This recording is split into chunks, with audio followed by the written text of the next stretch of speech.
Oh, well, thank you for joining us. I'd like to look this question at an average rate of change question for senior math students. Now, whenever you see a question that says average rate of change, that is not instantaneous rate of change, we need two distinctive points. We have to go from one point to another.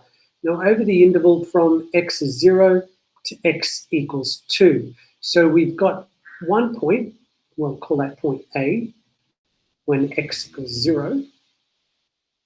And we've got the other point, point B, the second point when x equals 2. So that's the interval from x equals 0 to x equals 2.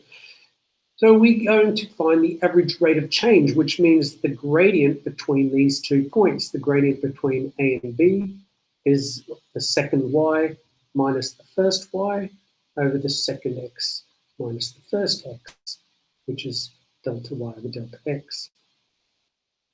So let's find out what the y value is for 0. So let's just get f of 0. So x is 0, and it's x squared, so x to the power of 4. I'll just put above it. This is the function which you've got in the question, x power of 4 plus 3x squared minus 1. So we're using this formula. We're substituting a 0 for x, and we've got negative 1. So negative 1 is the y value for point A. Now let's find the y value for point B. So we'll substitute point 2.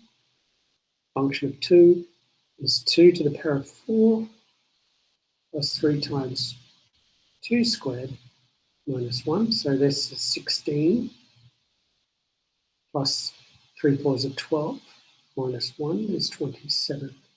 Right. Now we've got our y1 and our y2. We can go ahead and get the average rate of change, which is the gradient between those 2 points. The y2 is 27. Actually, what I'd like to do here, just to make it easy, this is x1, y1. This is x2, y2. So that way you can see what I'm getting. y2 is 27. And y1 is negative 1. x2 is 2. And x1 is 0. So 27 minus negative 1 is 28. 2 minus 0 is 2. And we've got the value 14. So we can see that the answer for our question, the average rate of change, is going to be 14. So I hope that's helped. Till we talk again. Stay happy.